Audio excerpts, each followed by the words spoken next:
nationale de France. Dans le cadre de la 3e édition du cycle Débat au cœur de la science, des paléoanthropologues dévoilent les dernières découvertes sur nos origines et notre évolution. Bonsoir à toutes et tous, bienvenue, merci à vous qui êtes ici, dans ce petit auditorium de la BNF, merci aussi à toutes celles et ceux qui nous suivent en direct ou en différé sur la chaîne YouTube de la BNF, pour ce 3e débat de notre cycle sur les origines. Après les origines de l'univers et les origines de la vie, nous allons ce soir nous interroger sur nos origines, les origines de l'humain. Depuis quand et comment sommes-nous devenus humains, si tant est qu'on puisse le définir? Une seule chose est sûre, c'est sur le continent africain qu'est née et qu'a évolué notre longue lignée humaine, qui ne cesse de se révéler plus buissonnante qu'on ne le pensait, grâce notamment aux avancées de la paléogénétique, de l'analyse de l'ADN, mais aussi des techniques non invasives d'imagerie qui permettent de revisiter toute notre histoire et notre préhistoire humaine qui pourrait bien commencer il y a 7 millions d'années au Tchad avec Toumaï, c'est le plus ancien représentant connu à ce jour de notre lignée des hominines. Alors pourquoi y a-t-il eu ensuite tant de manières différentes d'être humain? Comment plusieurs espèces humaines ont-elles cohabité sur Terre jusqu'à ce que la nôtre, Homo sapiens sapiens, ne prenne toute la place? Comment les analyses génétiques notamment ont-elles révolutionné notre album de famille, révélé des métissages, notamment entre Néandertal et Sapiens? Pourquoi notre arbre généalogique est de plus en plus et toujours plus buissonnant? Autant de questions ouvertes avec et par nos intervenants, les paléoanthropologues Sylvana Condemi et Antoine Balzeau. Bonjour Antoine Balzeau. Bonjour. Bonjour Sylvana Condemi. Alors Antoine Balzeau, vous êtes directeur de recherche CNRS au Muséum national d'histoire naturelle et au Musée de l'Homme, où vous êtes le spécialiste internationalement reconnu de l'étude du crâne et du cerveau des premiers humains, responsable notamment du projet de recherche PaléoBrain, dont on parlera probablement. Vous êtes aussi, Antoine Balzeau, un formidable passeur de votre science paléoanthropologique. À travers vos ouvrages, on peut citer Brève histoire des origines de l'humanité, qui est paru chez Taillandier, et même un escape game, comme quoi la paléo, ça peut mener à tout. Sylvana Condemi, vous êtes paléoanthropologue, directrice de recherche au CNRS à l'Université d'Aix-Marseille. Vous avez beaucoup travaillé sur l'hybridation des Néandertaliens avec Homo sapiens, en révélant notamment que les deux espèces ont partagé leur culture et leurs gènes, voire même leur sang. Et vous aussi, vous aimez faire passer votre science à travers des ouvrages qui se lisent, on peut le dire, comme des romans, coécrits avec le journaliste François Savatier. On peut citer Néandertal, mon frère, et plus récemment, Dernière nouvelle de Sapiens. Car notre préhistoire, et surtout l'appréhension que nous en avons, elle a énormément évolué. Plus question aujourd'hui de la pensée linéaire ou de chercher le chaînon manquant entre le singe et l'homme, comme dans ce document que je vais vous présenter, déniché dans les trésors de la BNF, visible sur Gallica, qui va, c'est la coutume, ouvrir notre débat. Il s'agit donc, vous le voyez, d'un article qui a fait la une du quotidien Le Journal du 15 décembre 1908. Intitulé à l'Académie des sciences L'homme-singe du Muséum, aurait-on enfin trouvé le chaînon intermédiaire entre le singe et l'homme? Alors cet article est donc paru en une du quotidien Le Journal, relate la découverte de l'homme de la Chapelle aux Saints, premier fossile de néandertalien découvert en France en 1908, ainsi que l'analyse qui en a été faite par Marcelin Boule, directeur du laboratoire de paléontologie du Muséum. J'ai envie de vous lire quand même le début, parce que c'est quand même assez étonnant. Aurait-on enfin trouvé le chaînon intermédiaire entre le singe et l'homme ? 1908. L'échelle des êtres présente, comme l'on sait, entre l'homme et le singe, une lacune qui ne semble pas encore avoir été comblée. La recherche de l'être qui a dû constituer dans les temps préhistoriques ce chaînon intermédiaire a depuis bien longtemps exercé la sagacité des anthropologistes. Alors évidemment, on ne cherche plus le chaînon manquant aujourd'hui entre l'homme et le singe, Antoine Balzeau, c'est fini, ça date du début du siècle. Depuis, ça a énormément évolué, et l'homme ne descend pas plus du singe que le singe ne descend de l'arbre, aujourd'hui c'est buissonnant. On ne pourrait plus avoir une comme cet homme singe du Muséum. Alors c'est en partie lié en effet au contexte. Il faut voir qu'à cette époque-là, la seule idée qu'ils ont de la variation autour de l'humanité, c'est les humains et comme comparaison, les grands singes. Aucune espèce fossile encore connue, pas de notion du temps long. Donc dans les faits, trouver un fossile ancien, c'est en quelque sorte un chaînon intermédiaire entre les humains et les singes qu'ils arrivent à observer dans leur quotidien. Donc c'est vrai, en quelque sorte. Le biais qu'on a introduit plus tard, ça a été d'imaginer qu'on pouvait reconstituer justement ces chaînons manquants quand on a commencé à structurer cette arborescence, à essayer de donner une image à l'histoire de l'humanité et penser qu'on arriverait à trouver le nœud exact fossile. Et aujourd'hui, on sait que ce n'est pas possible. C'est un aspect théorique qu'on ne trouvera pas dans le registre fossile, mais ça a quand même un grand intérêt d'essayer de retrouver des formes anciennes qui sont évidemment pas intermédiaires parce qu'il n'y a pas d'évolution entre le singe et nous, mais qui sont des ancêtres lointains, parfois peut-être au tout début, qui pourraient être communs ou au niveau de la branche qui sépare les grands singes actuels des humains aujourd'hui. C'est-à-dire, Sylvana Condemi, qu'évidemment, on ne répondra pas à la question de l'origine de l'humain, mais qu'au fond, on sait aujourd'hui qu'elle n'est pas linéaire, comme vient de le dire Antoine, que c'est pas nous ne descendons pas du singe, les singes sont une autre branche, et qu'il y a des fourmillements de branches, en fait. On peut le dire comme ça ? Oui, mais c'est-à-dire que l'on est dans une discipline qui est cumulative. C'est-à-dire à chaque nouvelle découverte, on essaie de placer le fossile qu'on trouve dans un contexte chronologique, géologique, et on regarde également les caractères pour essayer de pouvoir situer le fossile. Et au fur et à mesure, c'est-à-dire que la paléoanthropologie est vraiment née en quelque sorte avec Néandertal en 1856, donc là nous avons 70 ans de recherche, et donc on a beaucoup fouillé. On n'a pas fouillé simplement en Europe, mais aussi en Afrique et en Asie. Donc on a une idée de plus en plus claire, même si elle reste un peu confuse par moments, de cet arbre qui a des branches qui parfois nous semblent partir un peu dans tous les sens. Néandertal, donc vous l'avez dit en 1856, découvert en Allemagne à Néandertal. Voilà pourquoi il s'appelle Néandertal. Vous avez beaucoup travaillé là-dessus, Sylvana Condemi.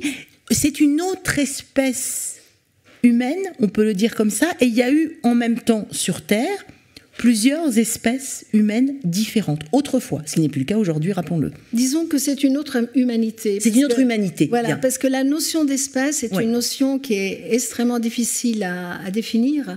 Parce que la notion, nous on l'utilise comme espèce, en principe, on utilise la notion d'espèce biologique et qui fait donc... qu'on connaît pour la zoologie et qui fait référence à l'interfécondité. Et jusqu'à une époque très récente, l'interfécondité entre Néandertal et Sapiens n'était pas connue. Et puis, il ne faut pas oublier que dans la définition également d'espèces biologiques, ce n'est pas simplement des populations qui peuvent se reproduire, mais dont les petits, les hybrides, sont eux-mêmes fertiles dans un milieu naturel. C'est vraiment la définition. Donc, il faut que ce soit... que les hybrides soient autant fertiles. C'est sur la base de cette définition que tout le monde sait que l'âne et le cheval sont deux espèces différentes. Donc voilà, on a fait du chemin, mais il reste encore beaucoup de choses. Mais votre question de départ, c'est une humanité différente. Et aujourd'hui, nous savons qu'il y a eu des Néandertaliens, à une époque où il y avait déjà des sapiens en Afrique, Néandertal était en Europe, et on sait également, et ça par la paléogénétique, qu'au même moment, il y avait en Asie une autre espèce, qui est donc les Denisova, et sans doute, il y a même plusieurs espèces en Asie, puisque nous connaissons l'homme de Florès, qui est un tout petit humain dans l'île de Florès, un lilliputien, comme on en parlait dans les livres quand on était enfant. On nous parlait de ces fameux gnomes qui étaient au milieu de nous. Et puis peut-être une troisième espèce. Et puis en Afrique, il y avait peut-être une espèce qui était Naledi, complètement séparée. Et donc on voit qu'au moment où il y a Néandertal, Néandertal est cantonné à une petite partie du monde, de l'ancien monde, et qu'il y avait d'autres espèces dans d'autres climats qui évoluaient d'une façon indépendante et qui parfois se rencontraient. Alors toutes ces découvertes, si j'ose dire, ou tous ces embranchements, ils ont pu être mis au jour, vous l'avez dit, par l'ADN, le séquençage de l'ADN, qui a valu aussi le prix Nobel de médecine à Svante Pääbo, qui a séquencé le génome de Néandertal. Vous m'avez donné la définition des espèces. Si je vous demande, puisqu'on est autour de la question de l'origine des humains, si je vous demande une définition de l'humain, c'est monstrueux ça. Est-ce qu'on peut, non pas dater l'origine, mais au moins, qu'est-ce qui rassemble la famille, la grande famille des humains, ou les différentes humanités qu'on sait qui ont même cohabité en même temps sur Terre? Peut-être Antoine Balzo. C'est à la fois vertigineux et relativement simple, c'est une question d'approche. Et pour toutes ces questions-là, on a ce juste milieu à trouver, c'est de la science. Les définitions, c'est nous qui les proposons. Et évidemment, elles ne peuvent refléter qu'une partie de la réalité de la nature. La nature, finalement, s'intéresse peu à savoir ce qu'est une espèce. C'est plus une question de chercheurs. Et donc à nous aussi de mettre le bon gradient pour que ça fonctionne et que ça ait un sens dans ce qu'on essaye de déduire. Pour définir l'humain, il y a eu énormément de propositions, de possibilités, de recherches faites. Et finalement, on n'a pas de réponse excellente qui convienne à tout le monde. On en a une qui fonctionne d'un point de vue biologique, mais qui peut être largement discutée, c'est de réunir ensemble toutes les espèces ou les groupes humains qui présentent des adaptations anatomiques à la bipédie. Et ça veut dire un changement du corps qui peut être variable en fonction des espèces. Toumaï serait le premier, Sahelanthropus, même s'il y a des discussions sur ce sujet-là.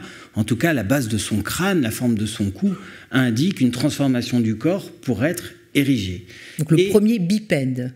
Le plus ancien qu'on connaisse aujourd'hui. C'est toujours, il faut aussi arriver à ne pas trop utiliser cette notion de premier. Il ne faut pas oublier qu'en fait, en évolution humaine, tout ce qu'on a, c'est une image extrêmement partielle, qu'on espère être la plus précise possible, mais qui, dans les faits, est extrêmement parcellaire. Donc, à chaque fois qu'on parle du plus ancien, il faut faire attention. C'est vraiment contraint aux connaissances qu'on a. Il faut avoir de l'imagination pour cet aspect-là, en tout cas, et savoir qu'on a un puzzle très, très incomplet. Et donc, pour définir l'humanité, l'adaptation à la bipédie, le changement qui montre une différence, est quelque chose qui fonctionne bien pour les premiers, les australopithèques et les homos, sans pour autant attendre que toutes ces formes soient similaires à Homo sapiens. Nous sommes une forme qui a évolué de manière particulière par rapport aux autres humanités. Donc ça fonctionne bien. Les autres tentatives de définition sur des comportements, les premiers outils, le langage, sont assez subjectives et n'ont pas résisté aux découvertes archéologiques, donc ça devient plus compliqué. C'est pour ça qu'en général, moi, si on me demande de définir l'humanité, je fais simple, je parle d'adaptation à la bipédie, au moins ça fait quelque chose qui est défendable. Sylvana Condemi, parce qu'effectivement, comme le dit Antoine Balzo, on pensait les outils, les premiers outils, mais ça tombe, si j'ose dire. On a découvert d'autres primates qui utilisaient des outils il y a très longtemps. Donc la plupart des frontières de l'humain qu'on pensait stables sont-elles aussi mouvantes. Puis aussi, la définition que donne Antoine, avec laquelle je suis tout à fait d'accord, c'est une définition qu'on donne du point de vue scientifique en tant que paléanthropologue. Je suis sûre que si on pose la question à un philosophe, c'est absolument pas la bipédie qui intéresse un philosophe dans la définition de l'humain. Si on parle avec d'autres professions, ils auront d'autres aspects à mettre en évidence. Et c'est bien ça qui était le problème au début. Alors cet article qui a été publié en 1908 est très intéressant parce que 1908, c'est quand même 52 ans après la découverte de Néandertal. Alors on en est au chaînon manquant. On est encore dans une phase où il y a un singe homme au muséum. Donc, on ne reconnaît même pas comme un véritable humain. Vous voyez, c'est un singe-homme. Au moins, le journaliste qui a fait la une parle d'un singe-homme. Ce n'était pas du tout la façon complètement de voir de l'anthropologue qu'il a étudié à l'époque, Marcelin Boule. Mais la définition dépend aussi de l'aspect qu'on veut mettre en évidence. Et il est clair que, par exemple, le statut de Néandertal a beaucoup fluctué. Et une chose qui était extrêmement intéressante, c'est que très vite après la découverte de Néandertal, et Antoine en parlera mieux que moi puisqu'il a travaillé sur ce sujet, on s'est aussi beaucoup intéressé sur les capacités. Est-ce qu'il y a des sépultures? Est-ce que, par exemple, la chapelle aux saints, et je pense qu'Antoine ne va pas me contredire, c'est une sépulture. Donc déjà à l'époque, si on avait pris en considération le côté sépulture... En fait, qu'il enterrait ses morts. Voilà, il enterrait ses morts. On aurait pu dire, c'est pas tout à fait un singe, quoi. On ne connaît pas de singe qui enterre ses morts. Mais tout ça a été très très vite un peu noyé, parce que à la fin du 19e siècle, on a trouvé des autres néandertaliens dans un site qui s'appelle Krapina en Croatie, en 1893, les premiers. Et puis, l'anthropologue, le paléanthropologue qui les a étudiés de l'époque, qui était vraiment un très bon anthropologue, avait vu que sur les os, il y avait des traces faites avec des outils. Et donc, qu'il a interprété comme des traces de décharnement. Donc, bien sûr, ce singe-homme était cannibale. Alors, vous voyez, toute l'ambiguïté est là dans la définition. Parce que nous, humains, nous ne sommes pas cannibales. Donc, si eux, ils étaient cannibales, interprétation qui reste en plus discutable, eh bien, ils ne pouvaient pas être tout à fait comme nous. Donc, ça dépend. Vous voyez, à chaque fois, l'outil, pendant très longtemps, était quelque chose d'extrêmement important. Quand on a fait l'espèce Homo habilis en 1964, c'est Homo habilis parce qu'il y avait des outils. Parce que l'outil était le propre de l'homme, encore à l'époque. Bien sûr, les chimpanzés utilisent des outils, mais bon, ce sont des brindilles, ce n'est pas un outil permanent, etc. Mais depuis, on sait que ce n'est pas tout à fait ça. Et donc, ça n'a pas cessé, Antoine Balzeau, oui, absolument, d'évoluer. Et entre l'image de la brute, du singe, enfin néandertalien, tous les autres préhumains devaient être des brutes, ça n'a pas cessé d'évoluer. Antoine Balzeau, d'autant que vous travaillez sur les crânes et que vous comparez les crânes et les cerveaux, parce que là encore, on pouvait dire qu'il y avait la taille du cerveau qui faisait l'humain. C'est pas vrai non plus ou c'est tombé aussi? Comment vous voyez ça? Ça s'est complexifié parce qu'on avait cette idée d'une croissance au cours de l'histoire humaine avec un cerveau de plus en plus gros qui était visible a priori dans le registre fossile, qui ne l'est plus tout à fait parce qu'on a justement trouvé des formes humaines récentes avec des petits cerveaux et apparemment la structure du cerveau est aussi importante en lien avec les capacités. Donc cette idée que seule la taille du cerveau comptait dans les capacités humaines est remise en question aujourd'hui montre que c'est plus complexe et qu'on a tout intérêt à maintenant s'intéresser aussi aux variations de structure du cerveau. Mais par rapport au sujet général, oui, je voulais aussi recontextualiser notre discipline qui est particulière, cette histoire de l'étude de l'humanité et de ses origines. C'est que finalement, c'est une discipline scientifique très récente, très ancrée dans le cadre culturel du moment où l'on vit. Des mathématiques, de l'astronomie, on en fait depuis des millénaires. L'histoire de l'humanité, ça date d'il y a même pas 200 ans. Et c'est aussi très... les découvertes se sont faites. Au départ, il a fallu les contextualiser dans un certain contexte qui était lacunaire, évidemment. Et on a eu aussi ce mélange entre une approche très scientifique et puis une approche anthropocentrée qui est nous travaillons sur des humains qui sont proches de nous. Et encore aujourd'hui, on est dans cette dichotomie et cette complexité de chercheurs qui ont une approche qui peut être moins scientifique, qui peut être très utile, mais parfois qui pose des difficultés aussi dans notre manière de travailler. Longtemps, on a imaginé qu'en biologie, l'Homo sapiens était l'être le plus dérivé, avec une morphologie qui explique ses caractéristiques et qui était meilleure que tous les autres. Alors on pourrait discuter de ça longtemps, ce n'est pas une réalité. Nous sommes une forme évoluée qui avons des particularités, mais ça n'explique en rien nos supériorités apparentes. Et justement, quand on regarde le registre fossile, il y a des différences morphologiques et longtemps, et encore aujourd'hui certains, considèrent que différent veut dire moins bien, moins compétent. Et on est entre les deux, toujours dans ce débat-là, entre la partie sciences humaines et sciences dures, avec une évaluation neutre des données archéologiques, et puis toujours ce souhait de projeter un peu, et la difficulté de prendre la distance. On n'en est pas sorti. On est toujours dans ce contexte-là, et je crois qu'il faut justement arriver à prendre de la distance et arriver à accepter que notre vision d'aujourd'hui est biaisée par des facteurs aussi importants que ceux de 1850 ou des premières publications dans un contexte qui était tout autre, et qu'aujourd'hui aussi, il faut arriver à être plus neutre dans notre manière d'apprécier tout ça et se rendre compte que finalement, il faut rester assez humble dans nos interprétations et essayer de les rendre les plus scientifiques possibles pour raconter le moins de bêtises possible pour les futures conférences dans quelques dizaines d'années. Et justement, dans ces interprétations, en quoi la génétique, les progrès de l'imagerie ont quand même beaucoup transformé votre discipline? Et effectivement, il y a de l'interprétation, mais il y a quand même aujourd'hui, on peut revisiter. La première fois que je vous ai vu, Antoine Balzeau, il y a des années, c'était au Muséum, je crois, j'étais fascinée, vous aviez le crâne de Cro-Magnon dans les mains, avec des gants, tout ce qu'il faut, mais c'était fascinant. Et vous travaillez sur l'endocrâne, c'est ça, sur la taille de son cerveau à l'intérieur.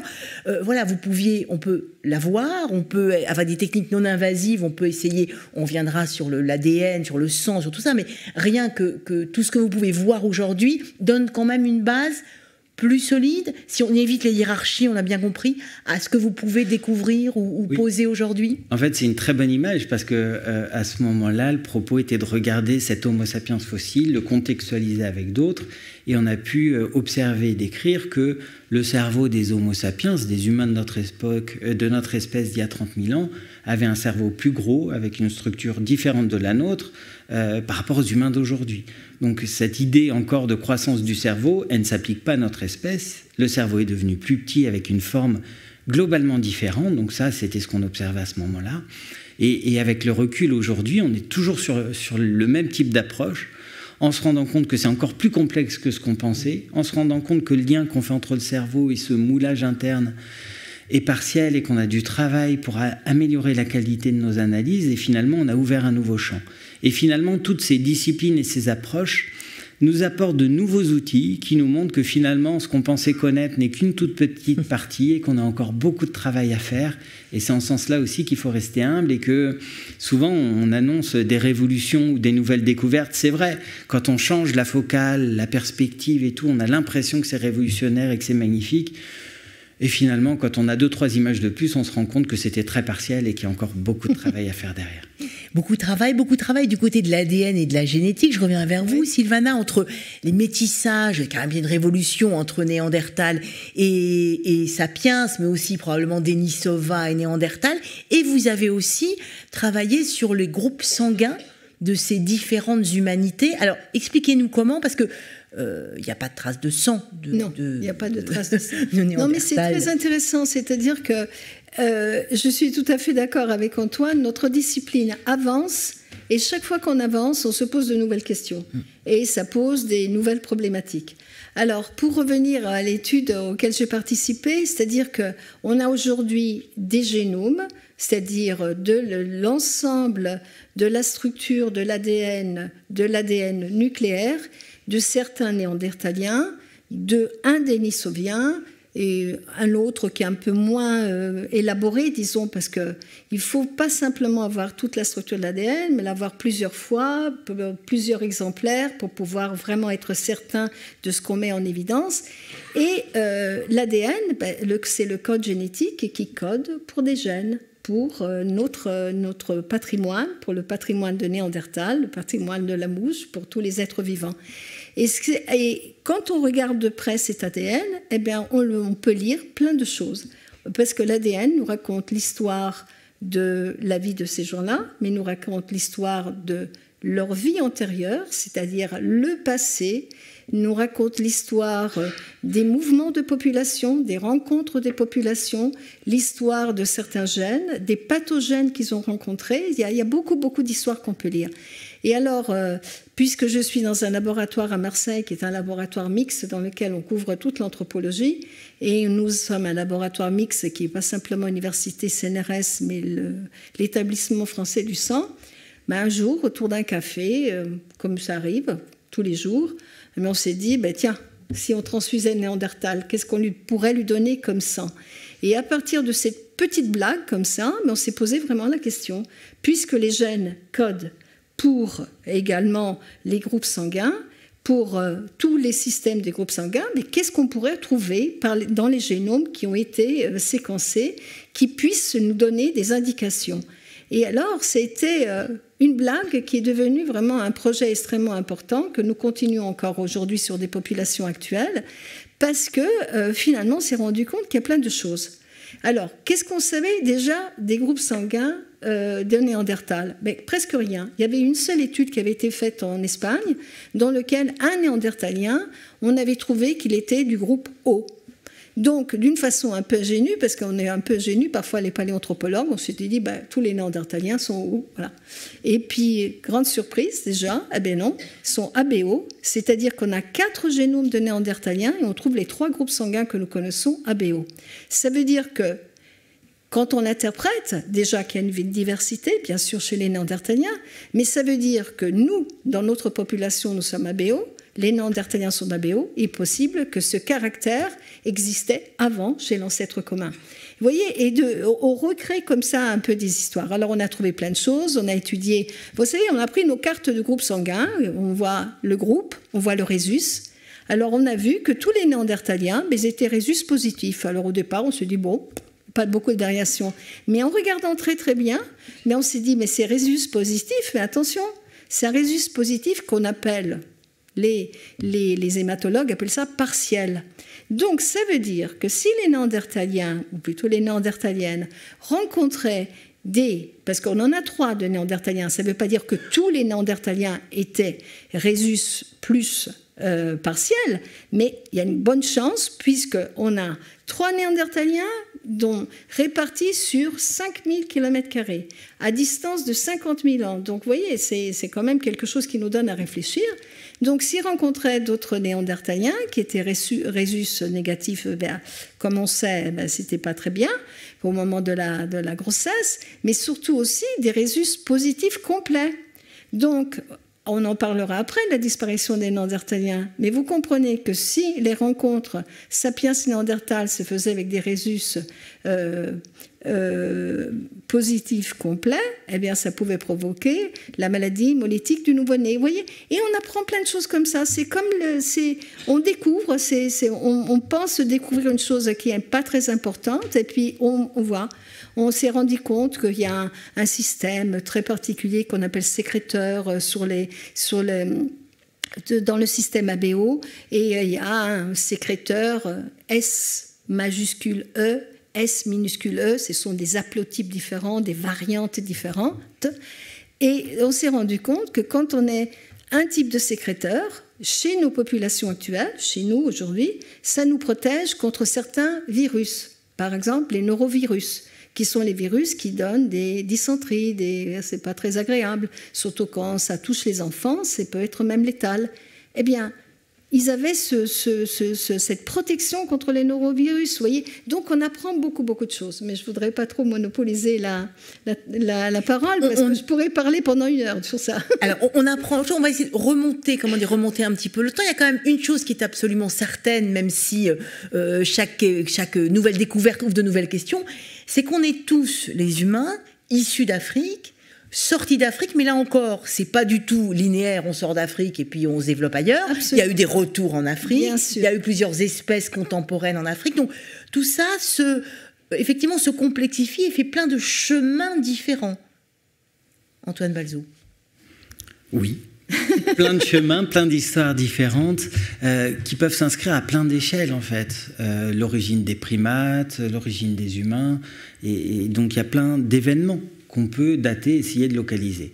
Pour le début de l'humanité, et si on prend comme définition ces primates qui sont adaptés à la bipédie avec un corps qui se transforme, on a tellement d'informations concordantes qu'il serait surprenant qu'on remette un jour en question ça, cette idée que cela se soit passé en Afrique. Alors évidemment, on n'a pas encore de certitude sur le lieu. Pendant longtemps, on avait une théorie qui fonctionnait très bien, l'East Side Story, qui était une histoire très belle, bien contée en plus par Yves Coppens, qui se basait sur des données climatiques, géologiques, de changement entre l'Afrique de l'Est et l'Afrique plus à l'Ouest. Et ça fonctionnait bien pour expliquer l'humanité, parce que tous les fossiles humains anciens qu'on avait venaient d'Afrique de l'Est. Aujourd'hui, on a le plus vieux qu'on connaisse pour le moment, en Afrique centrale, qui montre que cette histoire, même si elle est vraie pour tout ce qui est changement climatique et environnemental entre les différentes parties d'Afrique, montre que les humains, finalement, étaient peut-être aussi vers le centre ou l'ouest de l'Afrique. Et donc, ça élargit énormément les potentialités de découverte, et on espère en avoir plein d'autres à venir. En tout cas, cette idée d'origine africaine reste. puisqu'on n'a aucune trace humaine hors de ce continent avant 2 millions d'années. Et là, en effet, on a une seconde histoire qui s'ouvre, et une seconde histoire aussi d'un point de vue paléoanthropologique, évolutif, qui est extrêmement intéressante, parce que c'est un moment où on a un gros changement morphologique au sein de l'humanité. On a tout le temps des diversités, des espèces différentes, mais on a quand même une grande séparation entre les premiers humains avec des corps différents de ceux des humains d'aujourd'hui, des jambes plus courtes, des bras plus longs, une diversité importante dans l'espace et dans le temps, comme si des espèces vivaient dans une localité adaptée à un environnement. Et puis, à partir de 2 millions d'années et l'essor de ce qu'on peut appeler Homo erectus, mais on peut toujours discuter entre spécialistes, une humanité qui nous ressemble, avec des bras plus courts, des jambes plus longues, une stature un peu plus grande, et une humanité qui va s'étendre dans des environnements très différents. Donc un humain qui vit différemment aussi son environnement, qui va être le même que ce soit dans des steppes, dans des forêts, dans des zones ouvertes, des moments plus froids, des moments plus chauds. Une adaptation plus forte de l'humain au milieu. Et donc c'est une autre histoire de l'humanité qui s'écrit ensuite. Oui. Et une histoire d'humanité voyageuse. On va pas parler de migration, mais on peut quand même dire que l'humanité, peut-être une des caractéristiques de l'humanité, c'est aussi d'avoir, je ne sais pas si c'est colonisé, mais d'être allé dans pratiquement tous les endroits de la planète. Moi, effectivement, le terme de migration n'est pas très bon. Les Américains ont le terme de diffusion, d'expansion, qui est bien meilleur, parce qu'il faut voir aussi que nous parlons de cueilleurs-chasseurs, nous parlons de personnes qui ne sont pas producteurs de nourriture, donc ils vivent dans des écozones. Et le climat n'ayant pas été toujours celui que nous connaissons aujourd'hui pour la Terre, par exemple, il y a eu des époques où le Sahara était vert. Et donc, il pouvait être occupé, alors qu'aujourd'hui, il ne l'est pas occupé par des masses de population. Il y a eu des époques où l'Arabie était également extrêmement florissante, etc. Donc, il s'est passé aussi quelque chose, c'est qu'il y a eu des expansions de population de l'Afrique vers le Proche-Orient et vers l'Arabie, et peut-être beaucoup plus loin. Ce qu'on a du mal à percevoir dans notre domaine, au moins moi j'ai du mal, et je vois que mes collègues sont un peu comme moi, c'est que c'est facile à partir du moment où on met en évidence des caractéristiques en Afrique, de les retrouver après en Eurasie. Parce que jusqu'à présent, ces caractéristiques africaines, puisque la source est en Afrique, sont toujours un tout petit peu plus anciennes qu'en Eurasie. Ce qu'on a du mal à voir, c'est des retours de l'Eurasie vers l'Afrique. Et ça, on a énormément de mal à le voir. Il est possible que ce n'était pas simplement une sortie continue d'Afrique vers un peuplement de l'Eurasie, mais ce retour, peut-être, ces allées-venues, on les voit difficilement, sauf naturellement dans des époques plus récentes. Et à partir de 20 000 ans, il n'y a aucun problème. On voit très très bien ces retours, et même avant. Voilà. Mais ça, c'est quelque chose qu'on a du mal à appréhender. Et les expansions, la question qui reste, pourquoi on s'étend ? On s'étend parce qu'on suit les animaux, on s'étend dans un territoire, parce qu'on est aussi en expansion démographique. On s'étend aussi parce qu'on connaît la façon de vivre des chasseurs-cueilleurs. Ils vivent en petits groupes, donc qui se multiplient, qui se répandent sur un territoire. C'est vraiment quelque chose qui est... que là, on commence à bien voir comment a pu se passer cette expansion vers l'Eurasie. On voit très bien que dans la période la plus ancienne, les humains sont cantonnés dans une bande climatique qui ressemble un peu au climat africain, et ce n'est qu'à partir de 800 000 ans qu'ils vont pouvoir être dans des territoires tempérés, et ensuite beaucoup plus tard dans des territoires froids. Mais c'est petit à petit. Antoine Balzeau. Oui, pour compléter un petit peu ça, c'est vraiment cette question des mouvements humains, le sujet pour lequel on a justement le plus de difficultés liées au manque de données que l'on a. On a très peu de sites. Si on réalise une carte montant le nombre de sites archéologiques sur des millions d'années pour l'ensemble de l'humanité, il y a très peu de points et des zones où il n'y en a pas du tout. Et c'est vraiment quelque chose qui nous contraint, ce qui fait que ça a amené parfois à proposer des termes qui peuvent être maladroits, l'out of Africa, comme s'il y avait une direction. Il n'y avait pas de direction. Il n'y a pas de direction, c'est pas linéaire, c'est pas vers du mieux ou vers du plus évolué. Il faut enlever de nos têtes l'idée que c'était des migrations avec un objectif d'ailleurs connu. Il n'y avait pas d'ailleurs connu. Et puis c'était des migrations c'était peu de kilomètres. Oui. Enfin, des déplacements continus dans des environnements, dans des écozones qui sont les écozones dans lesquelles on peut survivre. Voilà. Et donc le biais que l'on a eu aussi, c'est que puisqu'on a peu de points sur ces cartes-là, on essaye de les relier, ce qui est naturel. Mais on essaye de faire ça, ce qui a un sens, mais on essaye d'interpréter ensuite et d'essayer de comparer les quelques points asiatiques avec les quelques points européens, etc. et de voir si on peut argumenter quelque chose.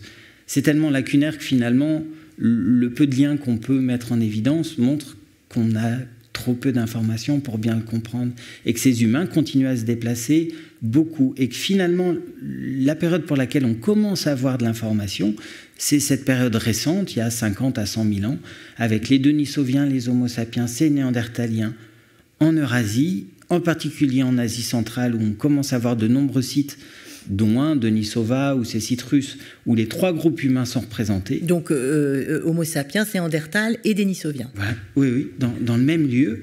Et le potentiel aussi, par exemple, des études d'ADN dans les sédiments qui vont permettre de renseigner la présence de ces humanités et les reconnaître, vont peut-être à l'avenir nous permettre de mieux comprendre la dispersion de ces humanités à cette époque-là.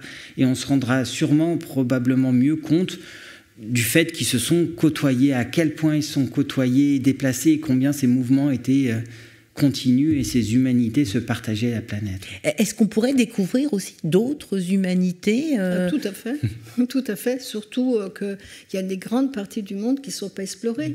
Parce qu'elles ne sont pas explorées, parce que c'est difficile de fouiller, c'est dans des zones tropicales où la conservation... Vous savez, en tant que paléoanthropologue, on aime trouver des fossiles. Alors, on ne va pas dans des endroits où les fossiles se conservent mal. Mais là, aujourd'hui, effectivement, pour rebondir sur ce que disait Antoine, avec les nouvelles recherches qu'on fait, il faut voir qu'on retrouve dans les sédiments de l'ADN. Donc, on peut savoir... si ces endroits étaient occupés, par qui ils étaient occupés, par des Denisova ou par des Néandertaliens, c'est absolument magnifique. C'est-à-dire qu'on a, comme disait un de mes amis, François Zavatier, une archéologie sans os. C'est-à-dire que vraiment, on a vraiment... Grâce à l'ADN. Oui, grâce à l'ADN, c'est quelque chose qui est vraiment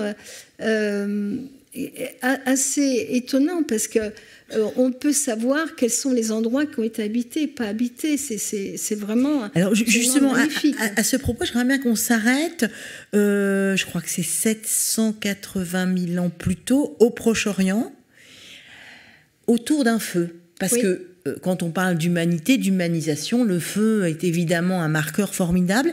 Et Sylvana, oui, on a découvert, si vous m'avez alerté là-dessus, donc c'est le site de Gersher Ben Yaakov en Israël, les plus anciennes traces, donc on est d'accord, hein, connues à ce jour, de feu domestiqué à 780 000 ans, c'est ça? Oui, c'est-à-dire que, bon, on connaît tous la guerre du feu, il y a eu un très beau film, il y en aura un nouveau et tout ça.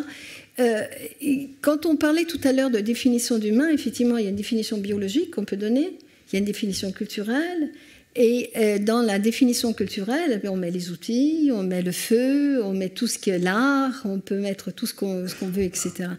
Et le feu, c'est une grande question. Ça a toujours beaucoup intéressé les archéologues. Alors, on a des traces de feu dans des sites, on en a même 1,5 million en Afrique. Alors, est-ce que c'est du feu qui est... C'est pas du feu intentionnel, c'est sans doute du feu qui a été ensuite utilisé, qui s'est développé d'une façon naturelle. Mais ce qui est important avec ce site au Proche-Orient, donc il a été fouillé, il a été découvert il n'y a pas très longtemps, dans les années 1990 environ. Les premières traces étaient en 1970, mais bien fouillées dans les années 1990, avec des méthodes qui sont des méthodes absolument incroyables, actuelles, donc en faisant le maximum d'attention à tous les moindres détails, etc. Et il s'avère que ce site a été occupé pendant 100 000 ans. Il y a 100 000 ans de sédiments et 50 000 ans d'occupation humaine et 50 000 ans d'occupation continue avec du feu. Et on a mis en évidence que, pas simplement... Alors, c'est un site assez particulier qui se trouve dans la vallée du Jourdain, qui a été fouillé d'une façon assez particulière. Tout a été tamisé dans les moindres détails. Donc, ils ont trouvé des micro-éclats qui étaient dans le feu. Donc, c'est prouvé que c'est brûlé, tout ça. Ils ont trouvé des traces, les premières traces de cuisine. Ils ont trouvé des traces de poissons qui avaient été cuits en papillotes. Hein. Donc, c'est un feu... Il y a 780 000 Voilà. C'est-à-dire qu'on n'a pas jeté du poisson dans le feu pour le faire cuire, pour le rôtir, mais on l'a protégé d'une certaine façon, et ça, on le sait, parce que c'est des énormes carpes qui étaient là-bas dans un lac qui n'existe plus. Hein. Aujourd'hui, dans la vallée du Jourdain, il y avait un lac qui s'appelait la Houla. Et au fait, ce qu'ils ont trouvé, c'est qu'ils ont trouvé des dents pharyngiennes, parce que certains poissons ont des dents dans la partie basse là, du pharynx. Et ces dents, quand elles sont cuites à feu vif, elles disparaissent, elles sont très cartilagineuses et on ne les retrouve pas. Et pour qu'on puisse les trouver, il faut que la température ait été à une température qu'on connaît très bien. Les chercheurs ont fait des expérimentations et ils savaient donc que ce poisson avait été mis en papillote, peut-être avec des feuilles, avec des choses dans le feu, et que ça est cuit. Donc c'est un feu qui nous donne toutes les traces, par l'archéologie, par les outils qui ont été façonnés avec le feu, par la cuisine, par le nombre de graines qui sont brûlées, par tout un ensemble d'indices archéologiques qui avaient du feu, et que ce feu, pour l'archéologue principal qui a fouillé le site Nama Goren, et pour toutes les personnes qui ont travaillé avec elle, on se rend compte que ce feu n'était pas simplement entretenu pendant 50 000 ans. Au bout d'un moment, il est sûr qu'il pouvait le reproduire. Alors, c'est le seul site qu'on a. Seule preuve peut-être d'un feu domestiqué il y a 800 000 ans, 780 000 ans. Quand on va en Europe, on n'a rien de aussi précis, parce que c'est des recherches anciennes, parce que la conservation n'est pas toujours celle qu'on souhaiterait quand on fouille un site. Mais à partir de 400 000 ans, on a de plus en plus de traces de feu, et on voit que là, le feu était bien... presque quotidien. À partir de 200 000 ans, il n'y a plus aucun doute, tout le monde a le feu, etc. Donc c'est très important, parce que le feu, c'est plus que le feu. Hein. Encore une fois, je reviens à la guerre du feu. Ça protège du froid, ça protège les animaux, ça permet de cuisiner.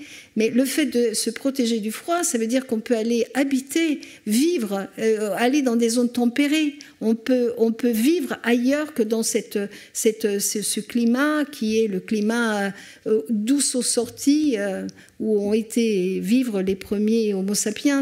Ça permet également de changer d'un point de vue biologique son corps. On sait très bien qu'il y a eu des grandes modifications à partir du moment où on a fait cuire les aliments.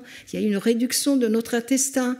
Et cette énergie qu'on dépensait énormément pour mâcher, pour digérer, elle peut être réemployée vers d'autres zones, et en particulier le cerveau sur lequel travaille. Et bien justement, Antoine, je voulais vous demander, est-ce que précisément ces changements, notamment autour du feu, donc alimentaire, est-ce que ça se voit dans les crânes, dans les cerveaux, dans ce projet Paleo Brain sur lequel vous travaillez? Est-ce que vous voyez ces modifications, ces formes d'humanisation?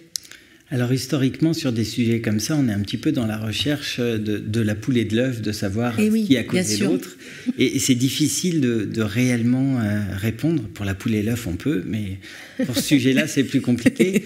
Surtout que, visiblement, pour le feu, on constate qu'il a été probablement développé par plusieurs groupes humains différents, plusieurs espèces humaines différentes. Alors, il n'y a pas de discussion sur Sapiens et Néandertal, mais il y a des sites en Asie où visiblement ce sont des Homo erectus et où il pourrait y avoir des foyers répétés. Donc on a plusieurs groupes humains qui semblent avoir eu ces capacités-là. Et c'est pour ça que autant la logique est évidente sur le changement et l'impact que ça a sur l'alimentation, sur le corps, c'est indiscutable. Sa mise en évidence est plus complexe et le corréler avec une humanité ne fonctionne pas, en tout cas d'un point de vue archéologique. Et c'est vrai que ça complique justement cette possibilité de faire un lien. Et peut-être que justement, on ne peut le faire simplement parce que ces différentes humanités ont fini par l'adopter, le faire, l'exploiter, déjà probablement bien avant qu'on ne puisse le voir d'un point de vue archéologique, hein, et que ça a été possible justement parce que le cerveau humain le permettait, et le permettait depuis plus longtemps et chez différentes espèces humaines. Peut-être donc que ce serait peut-être le cerveau d'abord qui permet des choses en lien avec la main, on est d'accord? Enfin, c'est quelque chose de cet ordre-là? Vraisemblablement. Et en plus, ce qui supporte ce genre d'idée-là, c'est ces formes humaines miniatures récentes.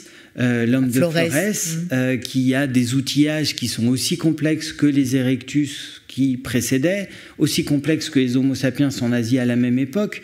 Alors, la question n'est pas de dire si c'est plus ou moins complexe ou plus ou moins élaboré, mais qu'avec ce cerveau particulier, il faisait le même genre d'outillage. Donc, preuve que la forme, les structures, les connexions permettent aussi ces choses-là, au-delà d'uniquement la taille. Et si les connexions et la structure sont là, c'est que c'est quelque chose d'hérité des ancêtres, et donc que c'était présent auparavant. Pour le feu, on est peut-être dans le même contexte, tout en ayant la certitude que ça a eu un impact sur le mode de vie et les capacités biologiques à partir d'Homo erectus et toutes les humanités qui ont vécu ensuite. Oui. Alors justement, toutes ces humanités qui ont vécu ensuite, en même temps à un moment sur Terre, contemporaines sur Terre, aujourd'hui il n'en reste plus qu'une, on est tous d'accord là-dessus, la nôtre, Homo sapiens sapiens. Ça fait partie des mystères, c'est comme les origines. Je ne vais pas vous demander, Sylvana Condemi, voilà, comment et pourquoi Néandertal a disparu, mais est-ce qu'on avance aussi sur voilà, comment se fait-il qu'il y avait une telle diversité d'humanité? Qu'est-ce que ça voulait dire d'être aussi humain et aussi divers que ça? Ce qui est assez... Là, c'est une question poétique ou philosophique. Et finalement, pourquoi est-ce que c'est nous qui sommes là aujourd'hui sous cette forme-là? Mais c'est une question très difficile, et puis peut-être aussi que se dire nous on a une perception de diversité, et je ne suis pas sûre que ces humains de l'époque avaient cette perception de diversité. Nous sommes face à des Néandertaliens qui étaient des cueilleurs-chasseurs, des Sapiens qui étaient des cueilleurs-chasseurs, des Denisoviens qui étaient des cueilleurs-chasseurs. Ils vivaient dans leur environnement, ils exploitaient leur environnement, ils vivaient dans une sorte d'équilibre parfois précaire, parfois très bien avec cet environnement. Donc peut-être que parler... que peut-être eux ne percevaient pas la différence comme nous la percevons aujourd'hui. Voilà.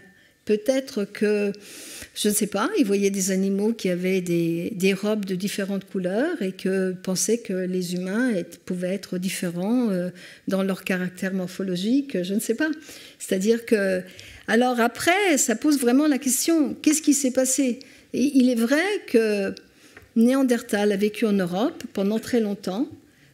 Sapiens a vécu en Afrique pendant très longtemps. Denisova apparemment a vécu également pendant pas mal de temps en Asie, pour ne pas parler des autres, parce que c'est un peu plus incertain, on ne sait pas combien de temps ils ont vécu.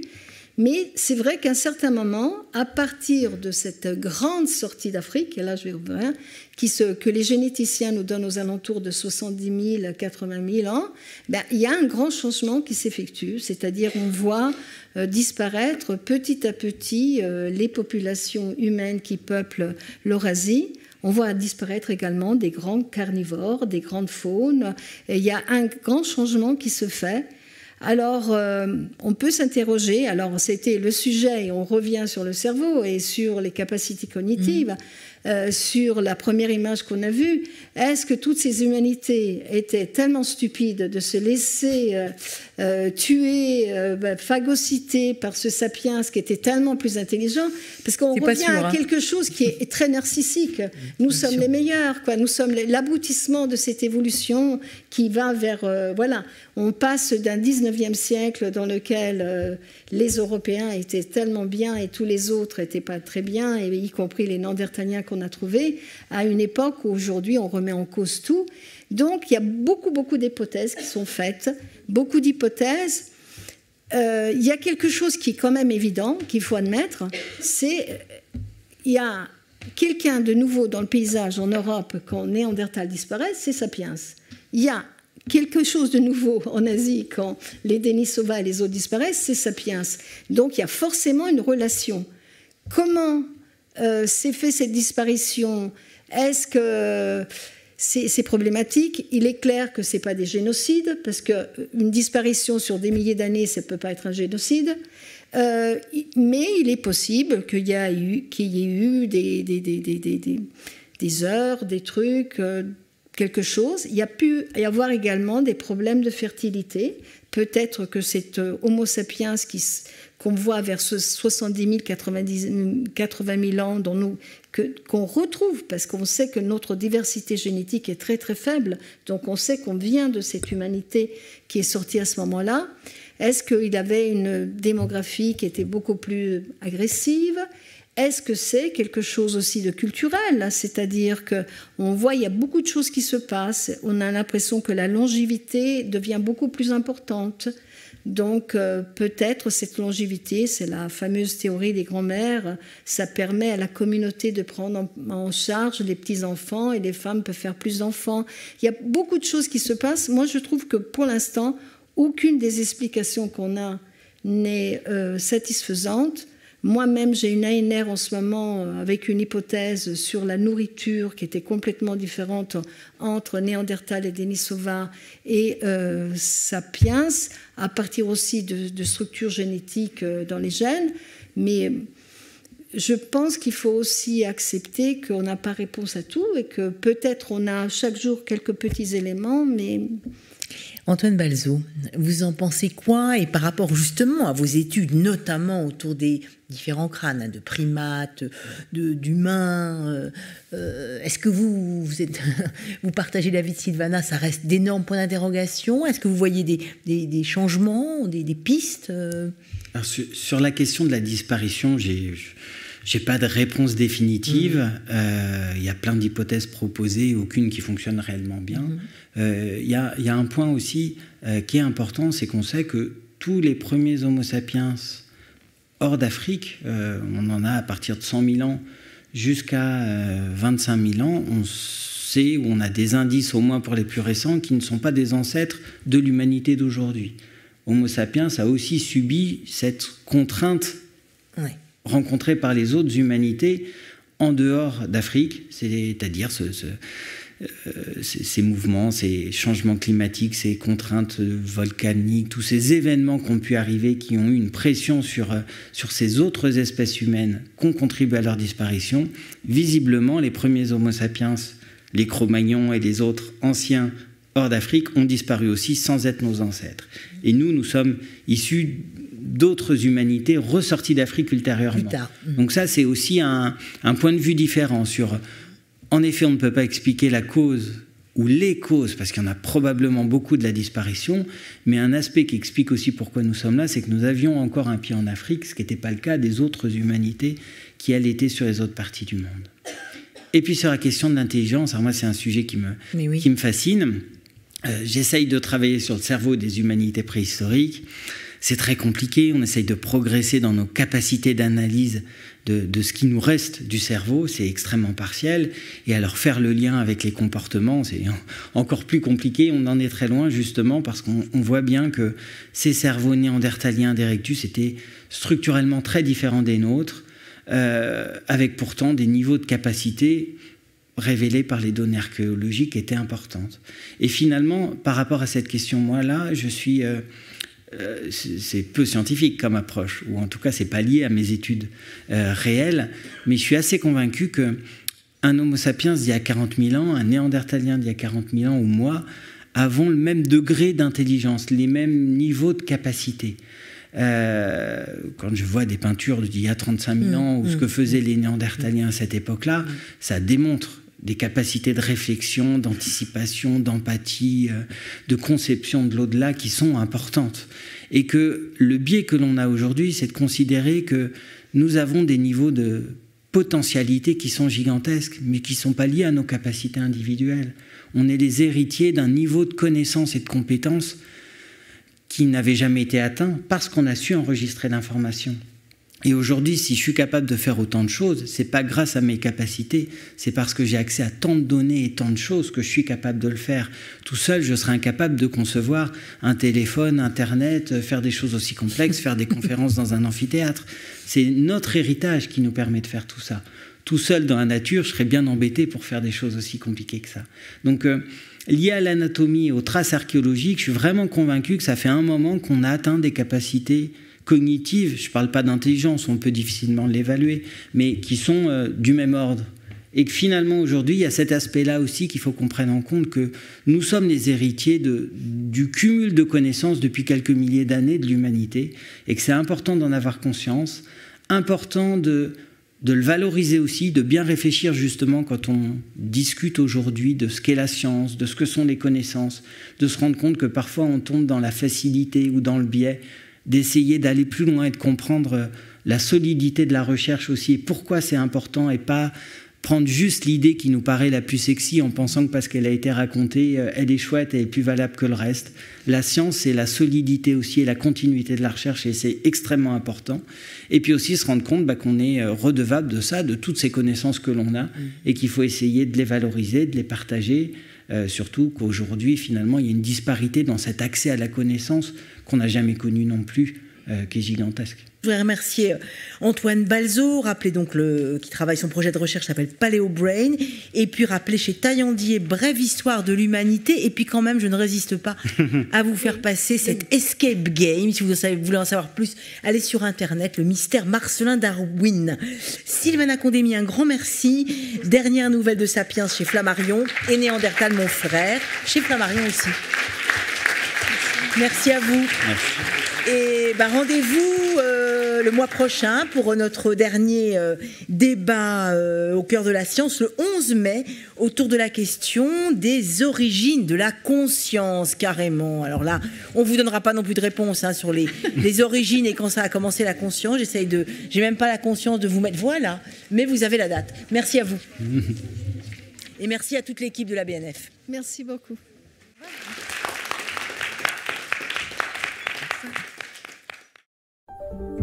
Vous venez d'écouter un podcast de la Bibliothèque nationale de France.